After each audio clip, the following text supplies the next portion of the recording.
Hey everyone, thanks for watching. If you're looking for a pre-built Microsoft Excel budget spreadsheet template that does everything from looking at your previous spending trends to forecasting your future financial circumstances, then this is the video for you. By the end of this video, you'll know how to download and use my top-of-the-line Budget Smarter budget spreadsheet template in Microsoft Excel. You'll be able to answer questions like, will I have enough money to pay my bills later on in the year if I take this vacation now or if I buy this car now? You may even realize that you've stumbled upon a way of budgeting that can be life-changing. Stick around to find out how.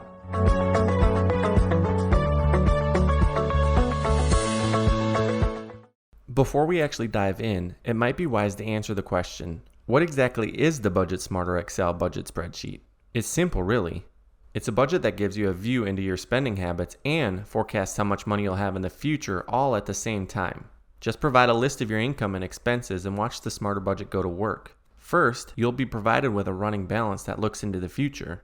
You can answer questions like, can I go on vacation now and still have enough money to pay my bills at the end of the year? Then, as you go, if you realize you need to adjust your spending habits based on what you see in the future, just pull up the dashboard and get answers to questions around historical spending trends and make decisions on where you can cut back your spending. To make a short story shorter, it's a life-changing way of budgeting. Once you've gotten to the description of this video and clicked on the link to download the Budget Smarter budget spreadsheet template and have downloaded it, the first thing you need to make sure that you do is click on Enable Content at the top of the spreadsheet in the yellow bar. Once you've done that, you should be good to go. If you don't click on Enable Content, it will not work. Alright, the first thing we need to do for the Budget Smarter budget template to start working for us is fill out the setup page. In order to fill out the setup page, we need the current balance of our checking account, including any pending transactions. You'll also need an estimate of how much money you make from each paycheck that you'll be entering into the budget. You'll also need a list of your fixed expenses like your mortgage, car payments, or student loan payments along with their due dates, and an estimate of your payment amount each time you pay them. Let's start by adding the starting balance of your checking account into cell B4. For this example, I'll enter it as $1,000 and hit enter. Now I need to enter today's date or the date that you'd like to start your budget from. I'll enter today's date, which when I'm recording this is August 15th, 2022. Now I can start entering my fixed reoccurring income. This, for most people, would be an estimate of how much money you make with each paycheck. For this example, I'm going to name this paycheck Income Source 1. But you can name it anything you want. I'm going to say that I make $1,200 each time, and that I receive this paycheck on a bi-weekly basis, so I'll choose bi-weekly from this drop-down. My next payday for this income source is August 26th. Now you may notice that semi-monthly is not an option in the occurrence drop-down. I know some folks get paid on the 1st and the 15th of each month. Because of the types of formulas that are in the background of this spreadsheet, there needed to be a simple workaround for the issue to ensure the file didn't get too big. In this case, you'll need to add the income source twice, each as monthly.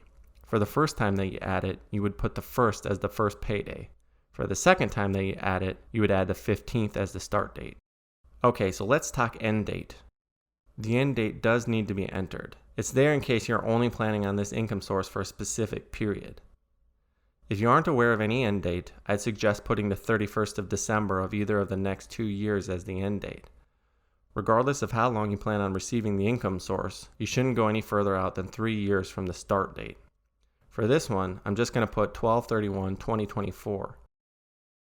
That's basically 2.5 years from now. Okay, so let's talk categories. This is where you must choose what category you want to put this income source in. Right now, when I select the drop-down, I get a list of example categories.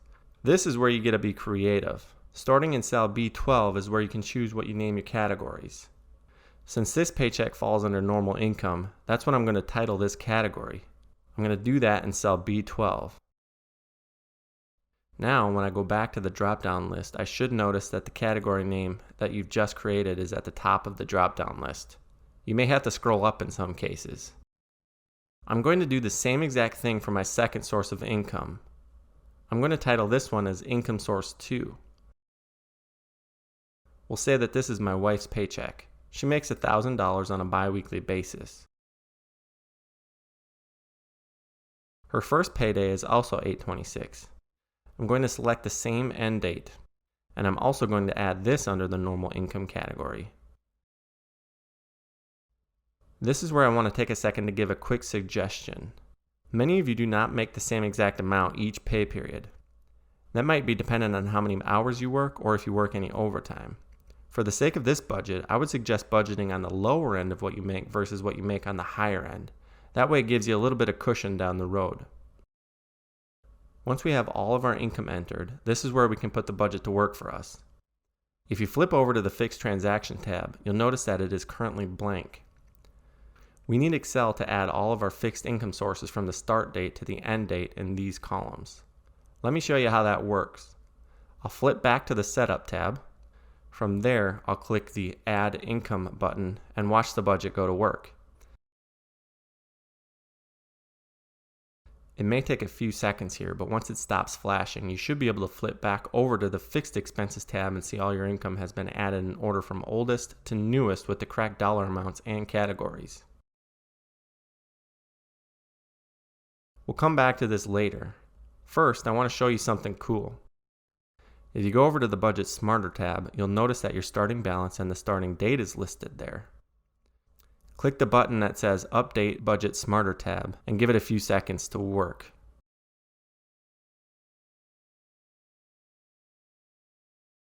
You should now see a running balance after all of your income is added. Take a long look at that. That's a lot of money. Unfortunately, once you start adding all of your expenses, that's going to drop dramatically. So let's flip back to the Setup page. We're going to add all of our fixed expenses the same exact way we entered all of our fixed income.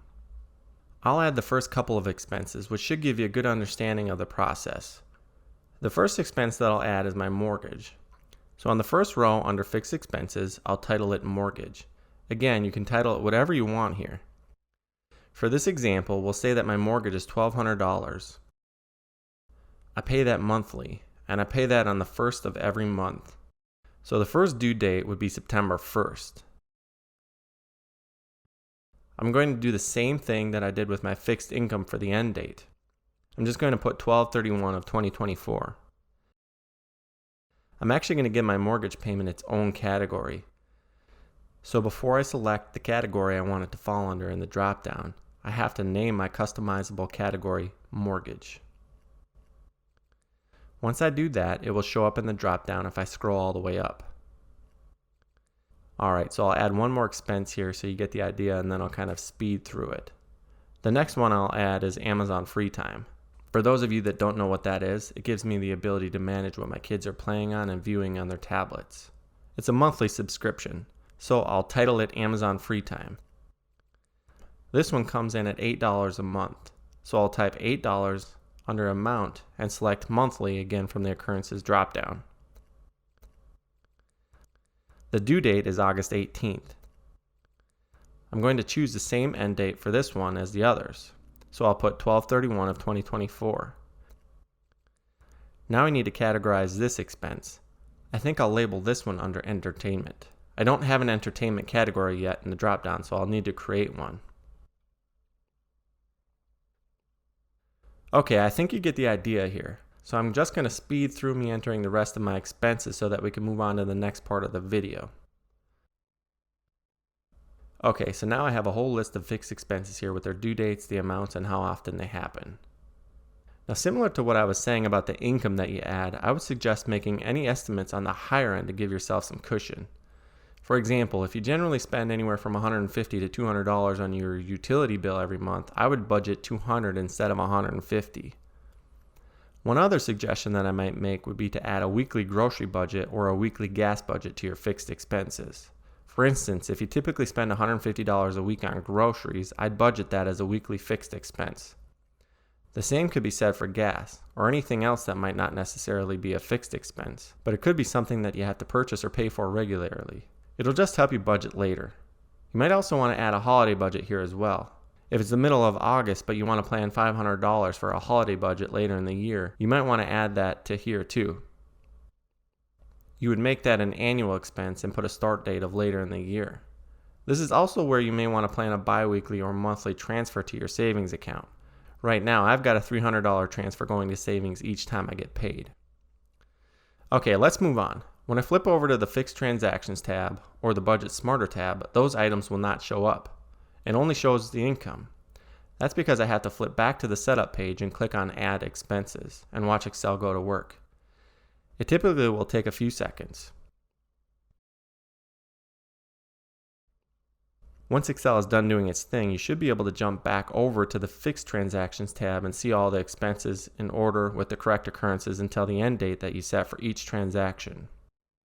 If you notice that you've made any mistakes on the original setup with either fixed income or fixed expenses, you can go back and fix it on the setup page and then click on either Add Income or Add Expenses again, and it'll refresh the Fixed Transactions page.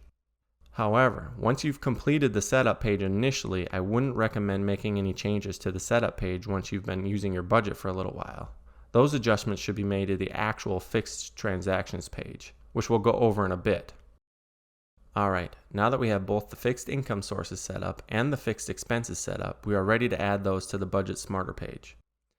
This is where the budget gets cool. I'll flip over to the Budget Smarter tab. From there, I'll click on Update Budget Smarter tab and watch Excel go to work. Once this is complete, you can start seeing where you may need to make some adjustments to your spending or savings based on what you're seeing in the final balance. For instance, I'm seeing that if I keep spending the way I'm spending, I'm not going to have any cushion, and it looks like I'm going to actually go negative in the beginning of September. That tells me that I need to go back to the setup page to see if there are any kind of adjustments that I can make as low-hanging fruit. From my perspective, the best move for me right now would probably be to cancel any subscriptions that I have. I'm not going to do that though because I'm bad. Instead, I'm going to adjust the amount of savings each pay period from $300 to $150 and see what that does. So I'll change the dollar amount from $300 to $150. Now with this adjustment, there are two things that I need to do. First, I need to click on Add Expenses and watch Excel go to work. Once it has done its thing, I'm going to go back over to the Budget Smarter tab and click on Update Smarter Budget tab again. Now when I scroll through, there isn't any more negative dollar amounts. The neat thing is that this page will allow you to see into the future and make adjustments to what you're spending now so that you have peace of mind that you'll have enough money down the road. Some of you may look at this running balance and wonder where all of your money has been going because it appears that you should have a lot left over. This might mean that you need to adjust your saving habits a bit to ensure that you're putting more of that away in savings. Okay, now that we've got that established, there are still two more topics to cover. We need to talk about how you might add variable expenses like dining out or spontaneous spending. But first, we should discuss making periodic adjustments to your fixed income and fixed expense dollar amounts. We'll do this by making adjustments on the Fixed Transactions tab. After you've been using your budget for a while, you shouldn't really be making any adjustments on the Setup page. They should happen on the Fixed Transactions page. So on the Fixed Transactions tab, you can see that there are green columns for your fixed income and pink columns for your fixed expenses. Within both the green columns and the pink columns, you should have one for estimated amount and one for actual amount. Let's talk income first. More than likely, your plan for fixed income is based on what your best guess will be, but you'll want to make adjustments to the amount for that specific paycheck once you actually receive it. You can do that in the actual amount column. For instance, let's say that I estimated $1,200 for my first paycheck on 8/26. When I get that paycheck, it's actually $1,251.23. I'll make that adjustment in the actual amount column and hit enter. The same can be said for any fixed expenses. I would suggest taking one day out of the week and pulling up your online banking and making any adjustments to the actual amounts for your fixed expenses as you go. For instance, let's say that instead of Amazon free time being $8 on 8/15, let's say that it's actually $7.49. I would enter that under actual amount and hit enter. The other thing that I would suggest is to mark that you've reviewed each transaction as you go. For instance, if you've updated these two transaction amounts, I would mark yes in the reviewed columns. That doesn't do anything in the budget other than to let you know that you've been here and checked the box that says it's the correct amount. If you don't make any adjustments to the estimated amounts will show up in the Budget Smarter page once you update that page.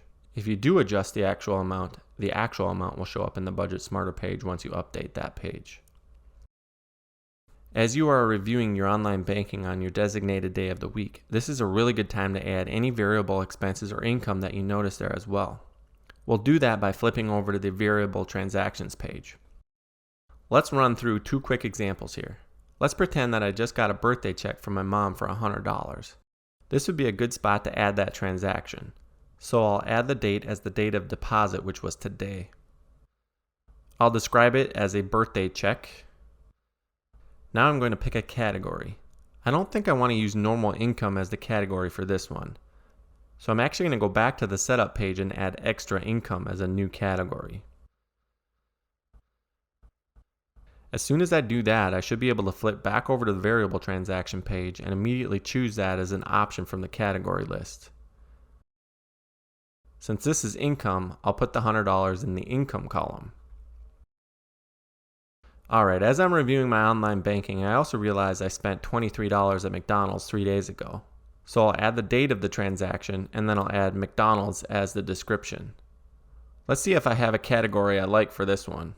I don't see one for dining out, so I'm going to add that on the setup page as a new category. Then I'll go back to the variable transactions tab and choose this as a category. Then I'll add $23 as the amount in the expense column since this is an expense. Okay, so that's it for the variable expenses this week. So now I've reviewed the actual amounts for all my fixed income and fixed expenses on my dedicated day of the week to do that. I've also added any spontaneous expenses or income to the variable expense page. Now I'm ready to go to the Budget Smarter page and click Update Smarter Budget tab. Once you do that, you'll notice the running balance reflecting any updates to your actual amounts, and your variable transactions will be added as well. Okay, so once we have the Budget Smarter tab all squared away, we can look at the dashboard page. This will be the tab that gives us all the information about our historical spending trends. Before we do anything, we'll want to click the Refresh All Tables button. The first time you click this, it might ask you if you want to replace existing data. You'll choose Yes for that. There are several charts that you should get familiarized with. Let's start first with the top expense category chart. This will list all the categories that you created and filter them by the highest amount spent in each category. This should tell you where most of your money is going. In the chart just to the right of that, you'll notice a list of your highest dollar amounts by item description. In the chart just to the right of that, you'll notice a chart that shows exactly how much income you received from each income source. Just above that chart, you'll see an income versus debits graph. This will show you how much money you've brought in versus how much money is going out. Ideally, you want your income to always be greater than your expenses. Just to the left of the income versus debits chart, you'll see a time series line graph that shows you different spending trends. It looks a bit messy when all the transactions are added, but we'll filter some of those out to make it look pretty. Speaking of filters, on the very right-hand side of the dashboard, you'll find all of your filters. You'll find one for the different years and the different months. This should allow you to pick as many years and months as you'd like to pick. For instance, in the year filter, you can toggle multiple selections on and off by clicking the 3 check marks with the 3 lines right here. If you click it and it turns yellow, that means you want to select multiple years. If you click it and it turns gray, that means that you only want to select 1 year. The same can be said for months. Let's say that I only want to look at 2022. I'll make sure the toggle is gray and not yellow, and then I'll select 2022. Now let's say I only want to look at August of 2022. I'll make sure that the toggle switch is gray and I'll choose August. You'll notice that all the charts and graphs update to only reflect August of 2022. Now let's tell the dashboard to reflect August, September, and October. I'll toggle the multiple selections tool to yellow and select August, September, and October. You should notice all the graphs and charts now reflecting all 3 of those months. Okay, so I noticed that my transportation category is pretty high for those 3 months. I want to find out why that is. What kind of things am I spending my money on in the transportation category? I can find that out by toggling the multiple select tool to gray in the category filter. From there, I can select the transportation category. Now I can see in the top expense by description table that my top expenses in the transportation category over these 3 months is my car payment. If I click on car payment under the description filter, I'll be able to see a line graph of the total I've spent over the past 3 months. It's been the same exact amount over the past 3 months. This feature might work really well if you want to go back and look at something like dining out or how much you've spent over the past 3 months on utilities. Alright, I really hope you got something out of that video and you're as excited to get going as I am. I really truly believe that the Budget Smarter template can be a life-changing way of budgeting. Forecasting your budget to the end of the year or next year or the year after that can give you so much peace of mind. It can let you know that if you just stick to your budget, you're going to be okay. Not only can you look at your previous spending trends in the dashboard, but you can look at the running balance and you can make adjustments to your spending or your saving based on what you're seeing in the future. Some may complete this budget and realize that they need to make changes to the way they're spending or they're going to run out of money later. Others may look at this budget and wonder where the rest of their money has been going. That should tell you that you should make adjustments to the way you're spending so that you can save more. Let me know in the comments what kind of person you think you are. Are you the type of person that needs to make adjustments to their spending so that they have enough money at the end of the year? Or are you the type of person that needs to spend less and save more? Then, once you complete the budget, come back and let me know in the comments if you were right. I love hearing those stories. Alright, thanks for watching. See you next time.